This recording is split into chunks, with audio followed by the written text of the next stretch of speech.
মুশফিকুর রহিমের বিপক্ষে হাসানের আনপ্লেয়েবল বাউন্সার, টেকনিক্যালি দেশের সেরা ব্যাটার মুশফিকও পরাস্ত।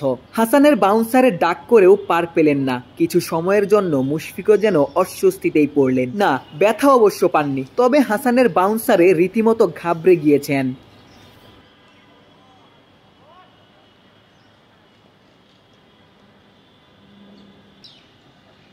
মুশফিক এরপর হাসানকে দেখে শুনে খেলেছেন। লাল বলে হাসানের উত্থানে যেন মুশফিকও অভিভূত। হাসানের লাইন লেংথে রীতিমতো মুগ্ধই হয়েছেন। হাসানকে বাহবাও নিশ্চয়ই দিয়েছেন। টানা একই জায়গায় বোলিং করতে পারাই হাসানের মূল শক্তি। সাথে চর্মগোলকটাকে দুই পাশেই সুইং করাতে পারেন। অনুশীলনে টানা বোলিং করে হাসান যেন হাঁপিয়ে উঠেছিলেন। লিটনের কাছে বলটা জমা রেখে খানিকটা বিশ্রাম নিতে চাইলেন। ফিরে এসে সেই লিটনকেই বোলিং করেছেন। দারুণ ছন্দে থাকা লিটনও হাসানকে ঠিকঠাক খেলতে পারছিলেন না। দেশের সেরা দুই ব্যাটার হাসানের বিপক্ষে স্ট্রাগল করেছেন। স্ট্রাগল তো পাকিস্তানি ব্যাটাররাও করেছিলেন।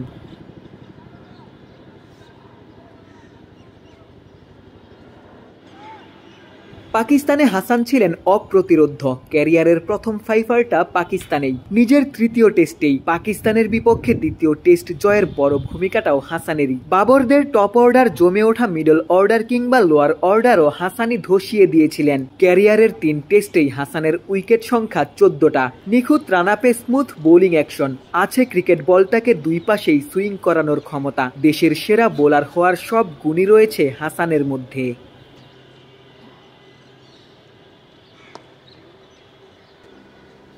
3 ফরম্যাট হিসেব করলে শরীফুল এই মুহূর্তে দেশের সেরা বোলার। শেরেই বাংলায় দুজনই জুটি বেঁধে বোলিং করেছেন। পেস বাউন্সার সুইংয়ে ব্যাটারদের রীতিমতো কাঁপিয়ে দিয়েছেন। হাসান শরীফুলরা একজন আরেকজনকে ছাড়িয়ে যাওয়ার চেষ্টা করেছেন। সবশেষ ম্যাচ কিংবা আজকের অনুশীলন শরীফুলের থেকে হাসানই এগিয়ে। জাতীয় দলে পেসারদের এমন সুস্থ প্রতিযোগিতায় ক্রিকেট ভক্তদের স্বস্তি দিতে পারে। শরীফুল হাসানদের পেস বিপ্লব বাংলাদেশ দলকেও আরও এগিয়ে নিতে পারে।